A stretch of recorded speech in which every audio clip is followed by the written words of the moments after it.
మీరు కొత్తగా business start చేయాలనుకుంటున్నారా? మార్చ్ 16-17 హైటెక్స్ లో ఫ్రాన్సెస్ ఇండియా బిగ్గెస్ట్ ఫ్రో ఎక్స్పో. 2 గంటల మధ్యలో ఫోన్ చేసి పొద్దున్నే మాట్లాడదాం 8 కల్లా రమ్మని చెప్తే నేను డైరెక్ట్ అక్కడికి వెళ్ళిపోయాను ఢిల్లీకి. పోయినాక ఈ రోజు సిఈసి మీటింగ్ ఉంది, నువ్వే పోటీ చేయాలా, ఇప్పుడు నీ పేరు ప్రకటిస్తాం ప్రధానమంత్రి అమిత్ షా మధ్యలో నీ పేరు ప్రకటించాల్సి వస్తుంది. దానికోసం మీరు ఇప్పుడు జాయిన్ గా కండ వేసుకోకపోతే మళ్ళీ రేపు నువ్వు వెనక్కి పోతే పార్టీ పరుగు పోద్ది స్టేట్ వైడ్, అందుకని నువ్వు కండ వేసుకోవాలని చెప్పిన. అయితే లేదు సార్ నాకు మా వాళ్ళతో మాట్లాడుకొని వస్తా అని చెప్పిన. కానీ అప్పటికే వెంకట్రావు గారు, సీతారామయ్య గారు అందరూ ఆడు ఉండటం, లేదు ఇప్పుడు మళ్ళీ ఈ మీటింగ్ జరగదు, కష్టం అవుతుంది, ఈ మీటింగ్ తర్వాత అయితే మళ్ళీ పేరు వెనక ప్రకటించాల్సి వస్తున్నారు. మీకు తెలుసు సరే బీజేపీ ఇప్పుడు ఉందా లేదా, చాలా మంది భయం ఏంటంటే అన్న ఇప్పుడు బీజేపీ లేదు అన్నారు. మీకు తెలుసు మనం వచ్చిన రోజు టీఆర్ఎస్ పరిస్థితి ఏందో, ఒక్క సర్పంచ్ లేడు మన హుజూర్ నగర్ లో. కానీ మనం 120 సర్పంచ్లకు వచ్చినాం, పిఏసీఎస్ 17 గెలిపించుకున్నాం, ఎంపీపీలు గెలిచినాం, జెడ్పీటీసీలు గెలిచినాం, అన్ని వరుసకు వచ్చినాం. కానీ నేను ఫెయిల్ అయింది కొద్దిగా యూత్ కి ఏమైనా చేద్దాం అనుకున్నా, దాంట్లో కొద్దిగా ఫెయిల్ అయినా. ఎందుకంటే కొద్ది ఊపులు లేచిన దగ్గర నుంచి పెళ్లిళ్ళు, పేరంటాలు, చావులు, ఉరుకులు ఏది పని చేసే లేకుండా అయిపోయింది. ఇప్పుడు కేంద్ర ప్రభుత్వ సహాయంతో మనం యువతకి చేయలేస్తాం, ఉద్యోగ కల్పన స్కిల్ సెంటర్స్ పెట్టలేస్తాం, ఉద్యోగ కల్పన కోసం చేయలేస్తాం. దాంతో పాటు మనం అధికారం కేంద్రంలో ఎట్టి పరిస్థితుల్లో మళ్ళీ మోడీ గారే, మీ అందరికి తెలుసు ఇలా రామాలయం అయిపోయింది, మోడీ గారి ప్రభావం అయిపోయింది. దేశం మొత్తం మోడీ గారి వైపు తుఫాన్ లాగా వస్తా ఉంది. ఎందుకంటే ఇన్నాళ్ల చరిత్రలో ఎవరు ఇంత క్లీన్ ఇమేజ్ ఉన్న నాయకుడు లేడు, ఒక్క స్కామ్ జరగలే, సొంతంగా కుటుంబాలు లేవు.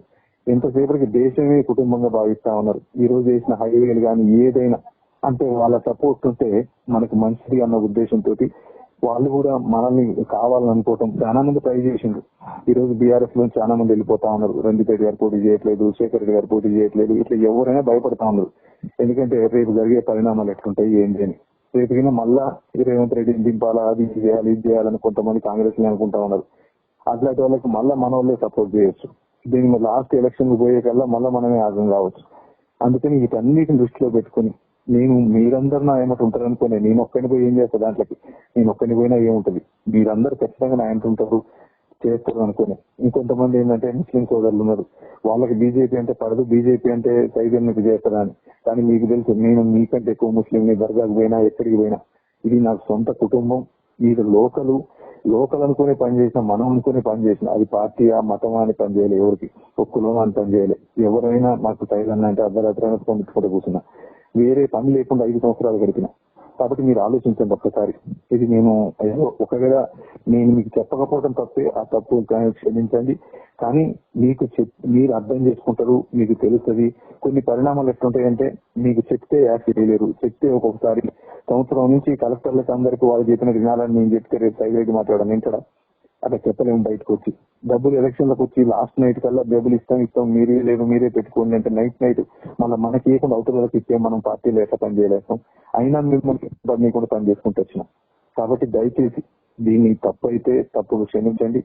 మీరు నాకు తెలుసు ఆవేశంగా కొంతమంది పెట్టేవి చూస్తూనే ఉన్నా, కొంతమంది పంపిస్తూనే ఉన్నారు.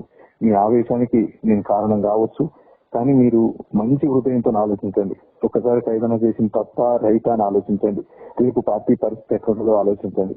రేపు ఎట్టి పరిస్థితుల్లో బీజేపీ ఎమర్జింగ్ పార్టీ ఎమర్జ్ అవుతుంది రేపు స్టేట్ లో. కొంతమంది అనొచ్చు ఎట్లుంటుందన్నా ఇప్పుడు ఏమీ లేదని.